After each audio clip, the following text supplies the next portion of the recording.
Okay, hi everyone. Welcome. Welcome to our all-day movie workshop. And I'd like to welcome to our Portuguese friends, as today we have Portuguese, Spanish, and English speakers with us. And also for our Portuguese speaking friends, you'll notice the little window in Zoom, the user that's labeled Film Portuguese, and you can pin that one as soon as it's time to watch the movie. Okay, so I'm Peter. I'm going to be the host, and I'll pass it over to you now, David. Thank you, Peter. Welcome everyone. Oh, so beautiful to see your smiling faces and your waves. What a happy time we share coming together like this on Saturdays to go through a deep healing and start to really feel the experience of forgiveness as a direct experience, not just a theology or hopeful for the future, but we can feel it moving in us and moving through us. And as Peter said, I'm very excited because on this last Saturday here of the month, we welcome all of our Portuguese speaking friends in. So we have it in the English and the Spanish and the Portuguese, and we even run the movie on a separate channel with Portuguese subtitles. So it's beautiful. Everyone gets to have a deep experience from these beautiful cultures. And even though we're doing the movie in 3 languages, I was glancing down at where you all are located, and wow, we are sprinkled all over the globe. Bermuda, Canada, Finland, Ireland, Netherlands, Sweden, Taiwan, United Kingdom, Brazil, and Colombia, Peru, Switzerland, Argentina. It just goes on and on and on. And Spain, I see, Germany is in there too. So this is truly a global gathering. And wow, I think Jesus is just smiling on all of us. Course in Miracle students from all over the world joining together for a healing movie to go into the experience of forgiveness. That is so sweet. That just touches my heart. I prayed yesterday. I looked at the movie themes that we have for today, and these are our healing themes that we do a movie poll all through the week and ask you to come up with themes of what you feel, to vote for the ones that you feel touch you the most or most relevant and applicable in your life. And so I prayed on the movie yesterday after reading that. We have a Spanish poll, an English poll, and a combined poll. So these are the themes that we are using to go into our heart to find the healing and to find the light. First in the poll was full communication with my brothers. And I think maybe after I read that, I think that's when the powder word came in my mind, because some of you know it's a very famous movie, and Powder is telepathic. He's also has psychokinetic powers too, but he's very, very telepathic and very intuitive and tuned into spirit. So to me, we should be able to get there pretty quickly, I think, with this movie. Full communication with my brothers. Second one was moving through disorientation on the spiritual journey. Yes, definitely, that's covered in this movie all the way through, I think. Letting go of comparison and competition. Yeah, we do see that there's a lot of people in this movie that try to help Jeremy, who is the title character Powder, because that's his nickname in the movie, and because he's albino, his skin is very light, and they have different ways of trying to be helpful, and that's why we're all here. We're all here asking Jesus to show us how to be truly helpful, because all of us try to be helpful in the best way that we know how, based on our beliefs and our perceptions. But Jesus is taking us deeper into our mind to the light, where we can merge with accepting our true identity. And I think Jesus would smile and say, yep, there you go. Now that's helpful. Accept yourself as the Christ and accept everyone as the Christ. Don't be fooled by these bodies and these false perceptions. So that, I think, shows how deep this prayer of, I am here only to be truly helpful. We tend to think of it as helping ourselves and helping people, but in the end, the more we go past the darkness and we come to the light, then that is the way that we finally are merged with the Holy Spirit and with Christ as our true identity. Dropping the mask and being defenseless. That's the thing. I don't know if any of you are telepathic, but I've gone through some huge telepathic phases, I call them, in my life, where I was picking up everything. I think my mind turned into felt like a satellite dish or something, like picking up every thought, every nuance from everywhere. And it's very disorienting if you're used to being a human being with a belief in private thoughts and private minds, when you pick up everything. And it's emotional because it's one thing to pick up the thoughts, but then Jesus says, they're still magic thoughts, and you have to learn not to react to magic thoughts. That even if you're telepathic, you still will feel upset arising when you're picking up these thoughts, whether they seem to be your thoughts, so to speak, or your thoughts of others. But when you react to magic thoughts or private thoughts or attack thoughts as if they're real, and you have a defensive reaction, it just means that you believe in them. You believe they're true. So that's why Jesus is very famous in the Bible for going in to meet with the scribes and the Pharisees. And then while he's in meeting with them, talking about, the kingdom of heaven, they have all these Jewish traditions, and basically one of the traditions is if you're a prophet or a saint, you don't associate with the low life.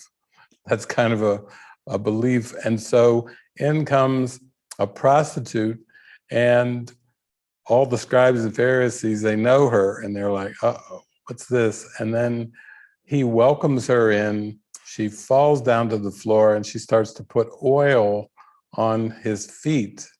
And now the prophecies, the Pharisees and the Sadducees and the ones that are there, the high priest and the rabbis, now they're really judging the situation. That he lets a prostitute put oil on his feet. And Jesus knew her heart, that she had come with such courage and willingness to find him, and he happened to be meeting with these high priests, and yet he welcomed her in, and then he read the thoughts of everybody there, and kind of shocked the Pharisees and the Sadducees when he pointed out what they were thinking, because the belief in private thoughts, that every person has their own private thoughts, is very strong. That's what this whole world is made on, the belief in private thoughts. And Jesus knew her heart, and he commended her for her beautiful heart, and that she had come there for healing. And in this movie, Powder he's very telepathic, but he also reacts when the bullies or different adults don't really see his heart, and don't really see the tenderness of who he really is. And so that's a good example for all of us, that even as we go on this journey and we become more trusting in the Holy Spirit and Jesus, we become more telepathic. It's like the ego will still try to hijack those psychic abilities, like telepathy or psychokinesis. Powder can also move objects with his mind. But the ego will try to hijack those in order for its purposes, in order to scare people, or for superiority, or for pride. The ego is always looking to hijack anything, even psychic abilities. So even when you start to advance as the teacher of God and a miracle worker, just be on the lookout, because the ego is going to try to hijack everything to keep you from waking up. And in this movie, I was recalling today, this morning when I woke up, I was recalling how his heart starts to cautiously open, and then he meets a beautiful redhead girl, student in his school, and her name is, in the movie, is Lindsay. And she's played by Missy Critter, or Kreider, and she, this interaction is his heart opening up, because he's starting to trust her, and she can feel his heart, and she's starting to trust him. And it's a beautiful beginning of healing and forgiveness. It's so beautiful. That's really what it's about for all of us. And those of us who are Course in Miracles students know that that's the whole point, is to connect with a real heart-to-heart experience and let go of all judgments, which Jesus had said 2,000 years ago. So this morning I thought, I'm going to put out a post on Facebook, and I'm going to invite my friends to come to the movie today. And so I put a photo of the actress who plays Lindsay. I put a photo of Missy, and I typed out my own journey of shyness, and like with Jeremy or Powder, there's a lot to overcome when you're very shy, because you believe you're unworthy of love, you don't want to be seen, and literally in the movie, Jeremy hides out in the basement. I think it's the basement of his grandparents, and in the Midwest there. So I was excited. I put the post out, and then I just thought, I checked on the actress, Missy, who's playing Lindsay in the movie, because this movie is back from 1995, and I found out she just published a book, and the book is about using quantum theory to recognize and realize that death is an illusion. There you are, I see you. Melissa Critter. You're here, you're joining us.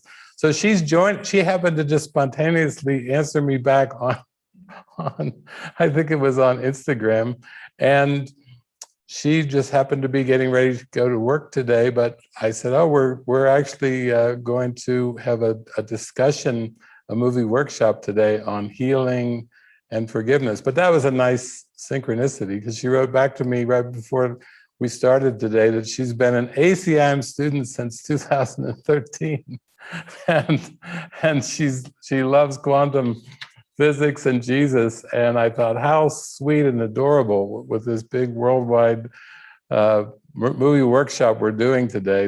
The one in the movie, I think, that's like used by Jesus as the agent of healing the most, is now joined us for our introduction here. So Jesus is having some fun with us today, as we're all joining in from around the world. And I feel like all of us have a deep yearning to feel this deep love and connection with everyone. You know, we really do want to learn how to forgive. And these movies are so helpful, because when we relax and we join in together to watch a movie, then we start to allow our defenses down, and it really can touch our hearts. We oftentimes will be very identified with the characters, and certainly Jeremy, all of us can identify with that shy aspect of ourselves that feel a bit unworthy of love, that are afraid of divine love, of God's love, and then we hide out. Maybe we don't all hide in the basement, although come to think of it, I did spend many years actually in my parents' basement and my grandmother and grandpa's attic. And I was extremely shy. My skin isn't quite as light, and I had a little more hair than than Jeremy has, but actually I think the parallels are enormous. And then the funny thing was, I just have felt Jesus with me so strong as I was getting ready yesterday and today praying for this movie. And then when I hopped in the car to come to the studio today, Svava and I hopped in the car, and this amazing song by Brandon Lake just popped on the radio, Running to the Light. And it's a whole song about having such a devotion that you just run for the light. And then as we're driving over and just really feeling the full vibe of the song, Running to the Light, I thought, wait a minute, that's the scene at the end of Powder. That's the Running to the Light. That's exactly what the scene is in the movie. And I was like, oh, Jesus is having some fun today. Synchronicities with Missy, synchronicities with the songs on the car.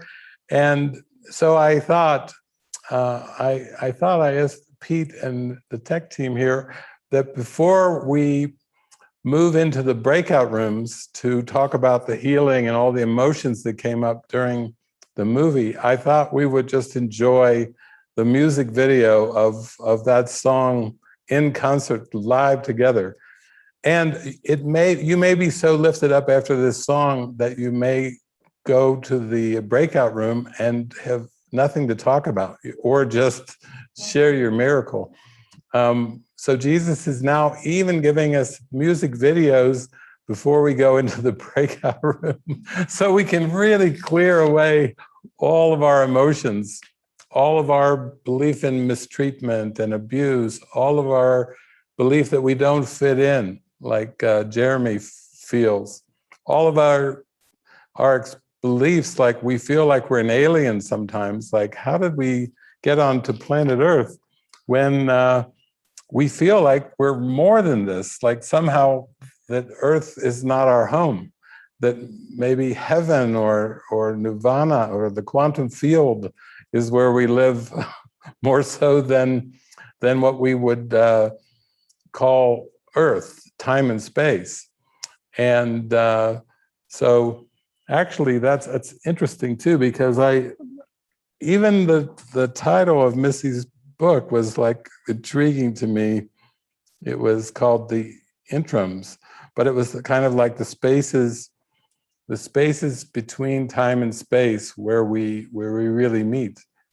And that, when I read The Interims, offers a comfort to those haunted by suicide or death of loved ones, exploring the quantum principle that physical death is an illusion. That's the write-up for the book she just published 2 months ago, and now we're watching Missy in this beautiful movie, Powder.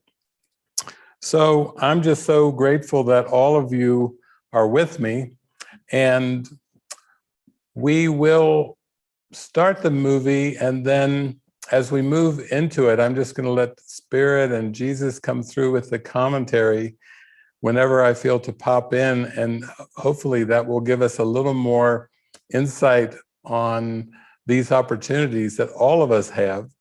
But Jesus does say in A Course in Miracles that he said, you can learn from my experiences and you can learn from the experiences of others. So with Powder, this is a tremendous opportunity for us to learn from the experiences that the main character goes through, and also from the relationship of Lindsay and Jeremy, because it's by any standard, it's very unconventional, and there's a lot of opinions from those around Lindsay and Jeremy that they're feeling this genuine, deep kind of heart-to-heart connection of innocence and of deep love. And then the world, of course, is reacting to the appearances. And this is what we're dealing with in our perceptions of time and space. We're dealing with the ego's judgments and comparisons. We're dealing with the ego's belief in competition and juxtaposing people and characters and things in this world as if it's an external problem, when really Jesus is telling us it's just a misperception of the world. We have the bullies that seem to bully Jeremy, and we have the adults that are judging the relationship, the connection that Lindsay and Jeremy have. And ultimately, I think this movie goes all the way. It's like it hits a grand slam home run in the end, because what but union with God, what but being lifted up to God or carried back to God will ever satisfy us, will ever bring us the joy and the happiness that's eternal, that we were created in. And Jesus is saying to us that we need to forgive our illusions in order to experience the truth of our reality. And I feel like this movie, this ending scene, when I first saw it in the theater, that scene was so powerful. I remember I was crying. I looked around in the theater, everyone was crying, and even the characters in the field are crying and fall to, I remember one of them falling down to his knees in just like a surrender, like this is the healing that we're all praying for. And none of them knew what was going to happen. And of course, this has got to be one of the most famous scenes, I think, in all of movie history. I mean, this is probably more famous than when the big spaceship comes in Close Encounters of the Third Kind. You know, this is so famous because it's just a vast healing scene for all of us. And there have been subsequent movies that have really dealt with letting go of the known in order to open to something that's much greater. The movie Arrival is coming to mind right now too. That's a little more recent movie, but still it's some years ago. But we always are just praying to be shown an experience of God's love and true divine connection that we all share. So enjoy the movie, and I will pop into the movie to offer some commentary here and there. And I'm so happy that you can be here with us live. And Missy, I know you've got to work today, but I'm glad in your PJs and coffee that you could just pop in and see what we're all doing here with your movie, which is such a precious vehicle for healing for all of us. Okay, see you soon.